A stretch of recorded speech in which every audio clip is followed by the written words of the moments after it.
Salut tout le monde et bienvenue dans l'Antre du Lutin. On va parler aujourd'hui d'Arakan Wars. Je vous ai déjà un petit peu présenté le jeu précédemment.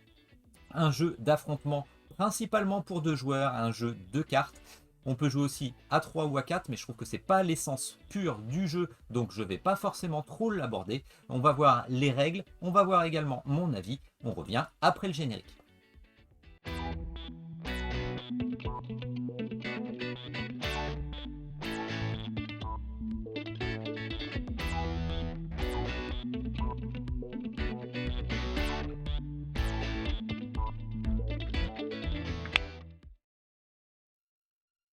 Bienvenue dans le monde d'Arakan, un univers que nous aborderons avec son premier jeu, par la confrontation avec des cartes de 2 à 4 joueurs et pour des parties de 30 à 45 minutes.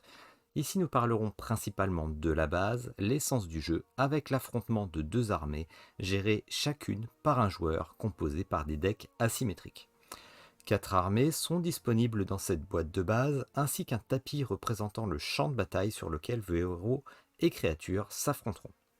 9 tours pour déclarer un vainqueur, non pas par une défaite à mort, mais par points, en comptabilisant les points des cartes présentes à la fin de la partie.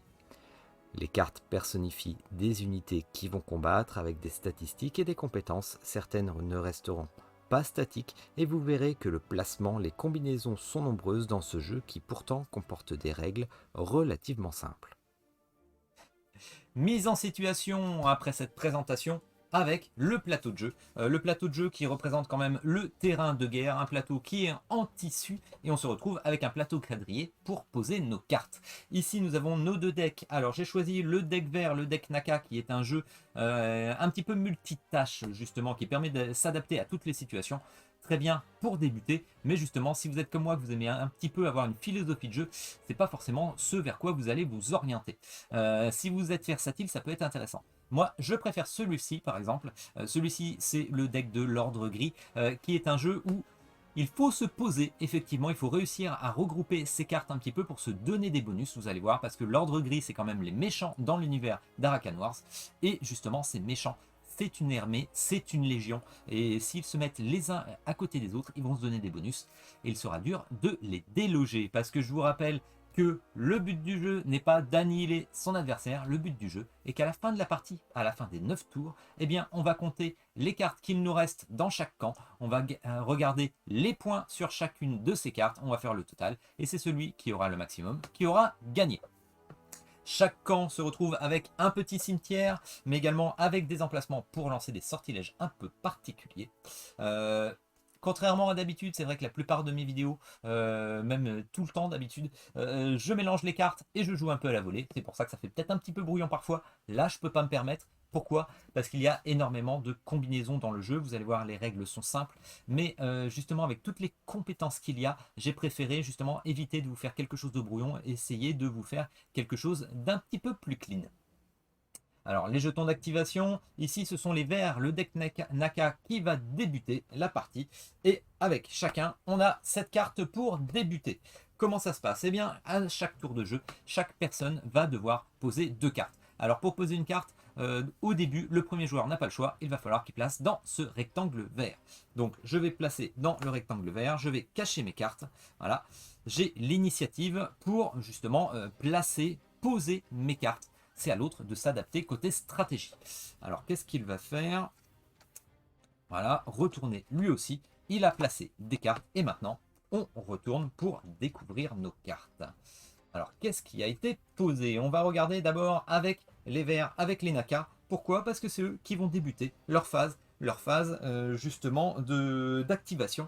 Mais la phase d'activation, eh bien, elle va débuter avec les cartes qui ont de l'initiative.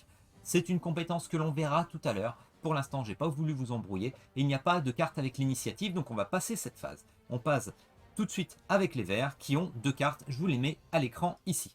On débute avec l'Hexacaria qui est un personnage, une créature qui est assez classique et qui justement n'a pas de compétences spéciales. Donc on se retrouve avec les 5 points qui compteront à la fin de la partie d'attaque et de défense. Comment ça se passe une attaque? Eh bien tout simplement, ici c'est une créature totalement spéciale qui attaquera orthogonalement une carte qui est à côté. Donc avec mes 2 points d'attaque, si j'attaque une créature qui a un seul point de défense, eh bien je vais la battre. Il faut toujours faire plus que la défense de son adversaire. Ici, le Xénodon. Le Xénodon qui a un d'attaque, un de défense, qui vaut moins 2 points, mais qui par contre a le mouvement. Alors, mouvement 2, qu'est-ce que ça fait? Eh bien, tout simplement, je pourrais, une fois l'activation faite, me déplacer de 1, 2, vous voyez. 1 ici, je ne suis pas obligé de faire 2, de toute façon. Ou alors, j'aurais pu passer à travers l'Hexacarias parce que c'est un allié. Voilà, pour faire 1, 2. Là, ce n'est pas le cas. Hop, je vais rester ici comme ça. Je vais vous présenter également les cartes de la Légion, voilà, de l'Ordre Gris. Vous voyez que ce sont 2 cartes de la Légion 6, il y a une petite inscription en dessous, et comme vous pouvez le voir, elles ne sont pas forcément super puissantes, parce que 1 et 1 pour l'attaque et la défense, mais par contre, il y a des compétences qui boostent les cartes Légion 6 qui sont adjacentes. Donc forcément, cette carte ici a 1 d'attaque, mais 2 de défense en réalité, grâce à la phalange, et la phalange se retrouve avec 2 d'attaque et 1 de défense. Donc vous comprenez bien que l'Hexacarias qui est ici, avec ses 2 d'attaque, ne pourra pas battre le Fantassin qui est boosté à 2 de défense. Voilà. Donc ce que je peux faire, par contre, c'est activer mon Xénodon, je retourne le jeton, je l'avance de 1 et je peux attaquer. Je peux attaquer en combinaison avec l'Hexacarias. Je peux faire une attaque groupée et c'est ça qui est bien dans Arakan Wars, justement.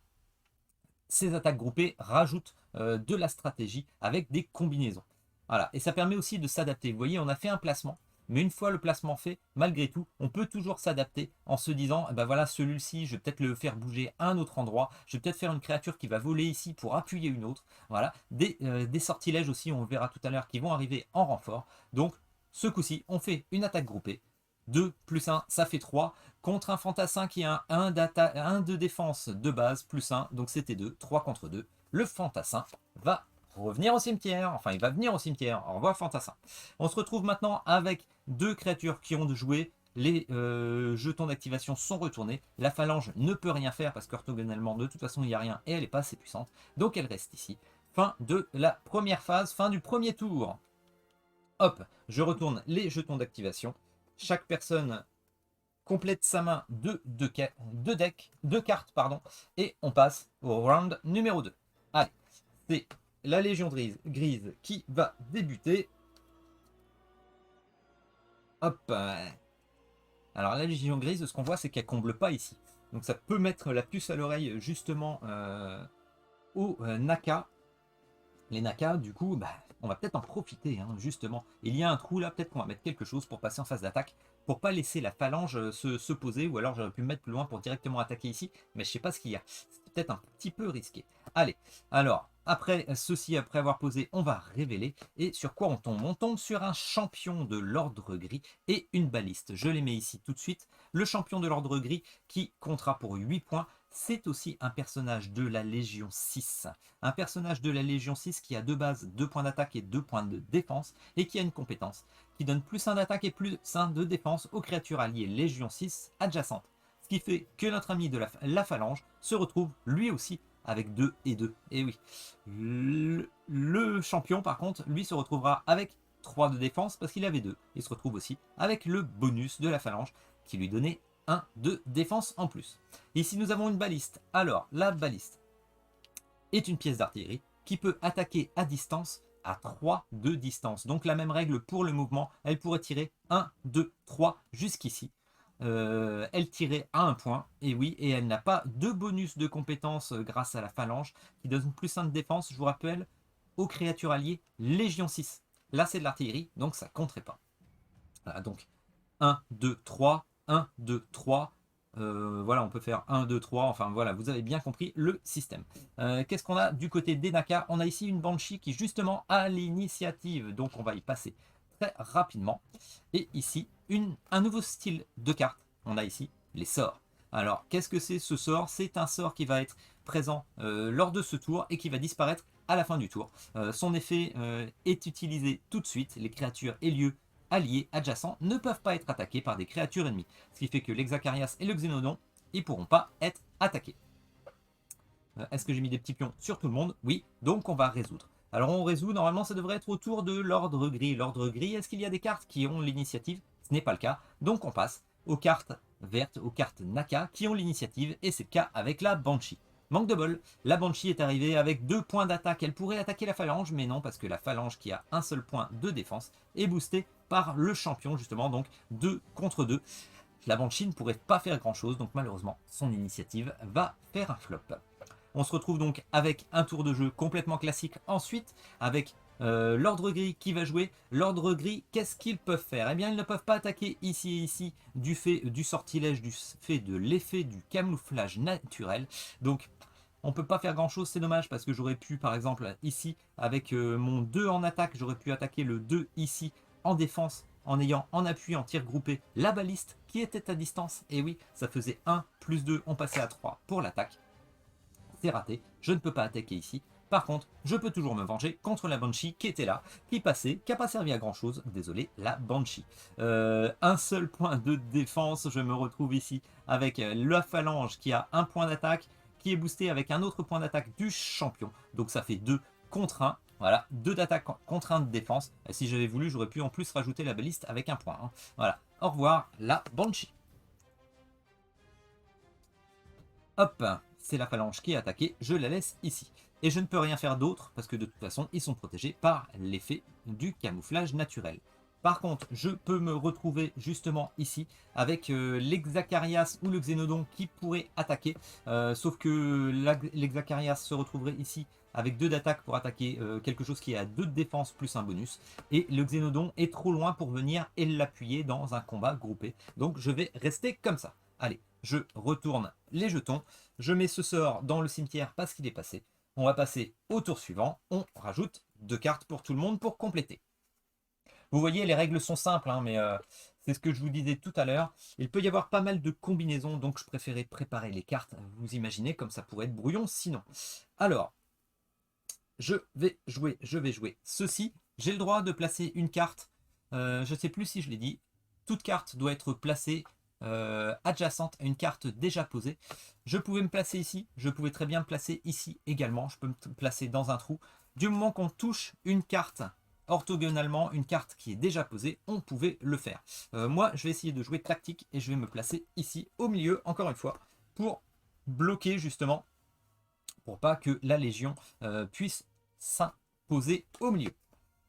Que va faire la Légion? La Légion va peut-être attaquer ici, faire quelque chose et mettre une position ici. Qu'est-ce que c'est? C'est une position défensive? On va voir ça. Alors, qu'est-ce que l'on a comme carte? Alors, des cartes un petit peu particulières. On monte dans les compétences, on en profite, on en a 3. Alors, on va commencer par la Banshee montée, qui compte donc 10 points à la fin de la partie. Qu'est-ce que c'est les 15 points ici qui sont présentés en dessous? Eh bien, tout simplement, c'est pour la construction du deck.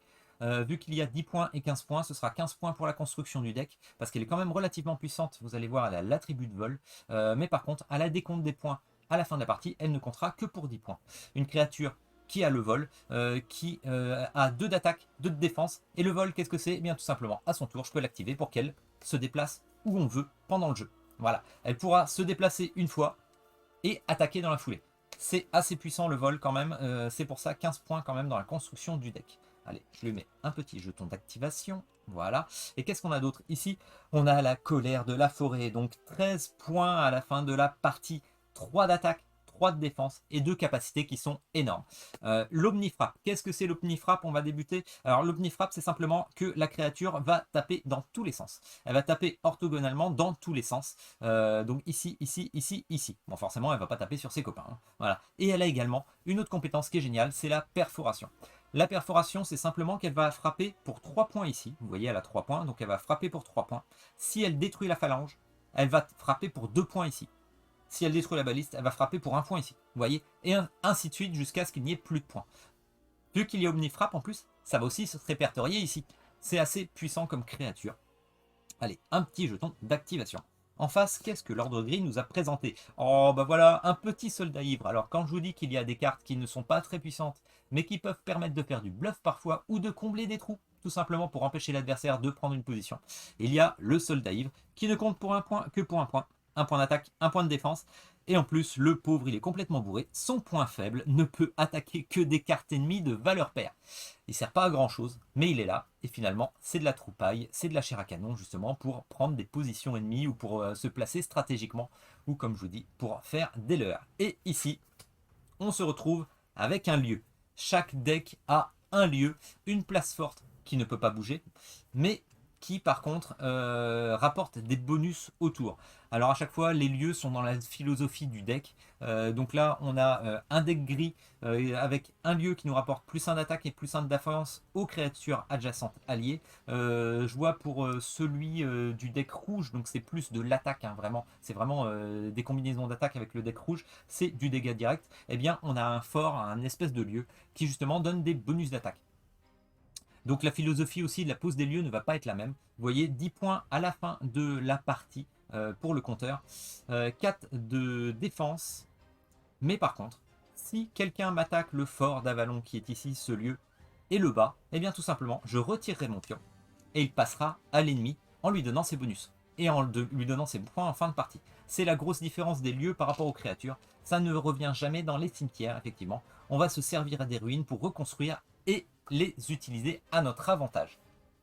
Allez, voilà, c'est pas parce qu'il sert à rien le soldat ivre que je vais pas lui mettre un petit jeton d'activation. Allez, on est parti, les phases d'initiative, il n'y a plus d'initiative sur la table. On va donc passer à une phase complètement classique avec les Naka. Alors, on va commencer par quoi? On va peut-être commencer par la colère de la forêt, justement, pour vous montrer un petit peu l'omnifrappe et la perforation. Donc, avec 3 d'attaque, je vais frapper, je vais activer la colère de la forêt. Bon, bah, on va tomber déjà sur notre pauvre soldat ivre qui passait par là complètement bourré en titubant. Donc, 3 d'attaque contre un personnage qui n'a qu'un seul point de défense. Désolé, mon grand, tu vas tout de suite au cimetière.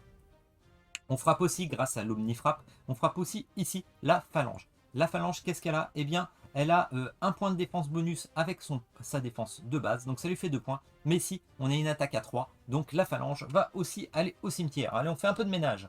Grâce à la perforation, on passe ici, on avait fait 3 points d'attaque. On passe ici à 2 points d'attaque.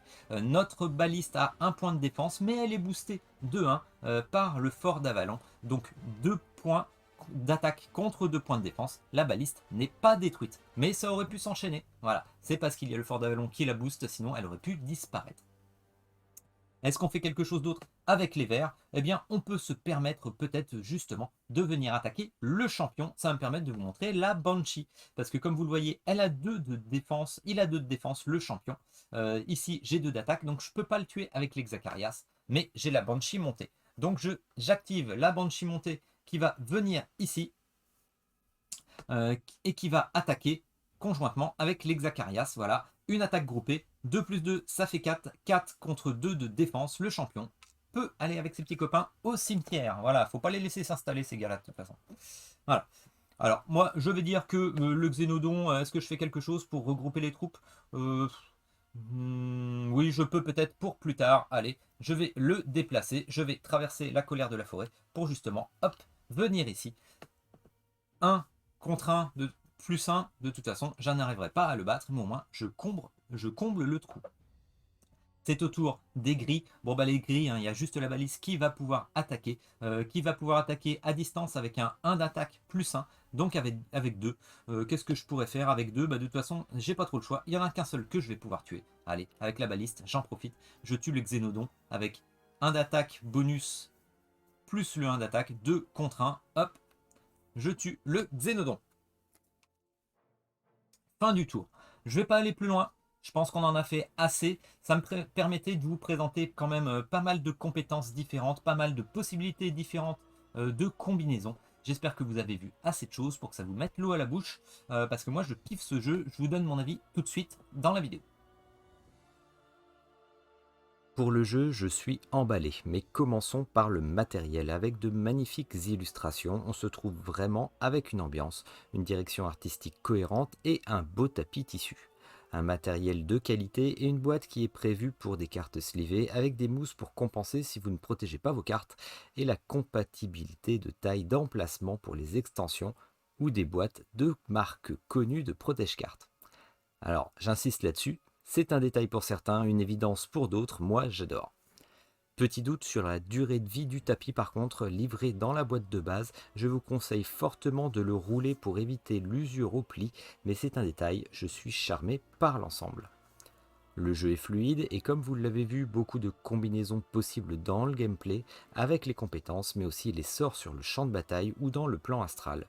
On se trouve face à des parties rapides et nerveuses, avec un jeu pour lequel le territoire de bataille évoluera au long de la partie.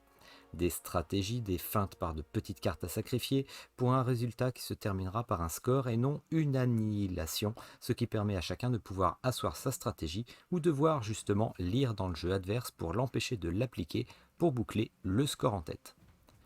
Avoir dès la boîte de base des cartes pour modifier vos decks, c'est un très bon point pour moi et pour toute personne qui a un profil de joueur de jeu de société et non un profil de joueur de tournoi. Ce profil aura quant à lui la possibilité de trouver des extensions pour étoffer son jeu, apporter des variations avec plus de cartes. La rejouabilité est au rendez-vous car nous avons également des options supplémentaires pour agrémenter notre jeu avec par exemple des cartes objectifs ou des événements. Le livret de règles est parfait, un manuel de bonne facture, clair, imagé, contenant même une approche à la création de decks et des règles pour le jeu à 3 ou 4. Une nouvelle vous permettra même de vous plonger dans le lore. Une aide de jeu sur une carte, mais également une feuille A4 recto verso pour se lancer dans la partie sans connaître les règles. J'ai testé avec ma femme, peut-être était-ce un palier un peu trop haut pour elle qui n'est pas habituée à ce style de jeu, car malgré cette tentative louable, cela reste trop basique et quelques interprétations ont été faites en lui gâchant un peu sa première partie. Il faut vraiment se tourner vers le livret complet qui me semble parfait justement, en tout cas c'est ce que je vous conseille. Reste à voir le schéma d'ensemble avec un petit regret, mais c'est parce que je suis bien accroché. Ne finalement pas assez connaître l'univers dans lequel évolue ce jeu. Un petit appel au créateur, une idée, serait-il possible d'avoir quelques mises en situation, une sorte de mini-campagne expliquant des moments clés des batailles pour pouvoir les jouer avec des decks imposés et pourquoi pas certaines cartes déjà posées. Si je demande cela, c'est que justement vous comprenez bien que j'apprécie fortement l'expérience. Voilà, c'était un tour rapide sur Arakan Wars.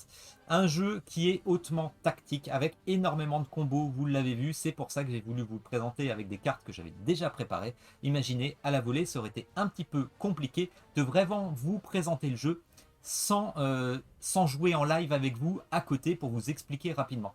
Voilà, c'est pour ça que je vous invite, il y a pas mal de tournois qui vont se préparer justement, ça va être un petit peu la seconde vie du jeu après sa sortie boutique. Donc je vous invite à aller voir si vous êtes intéressé.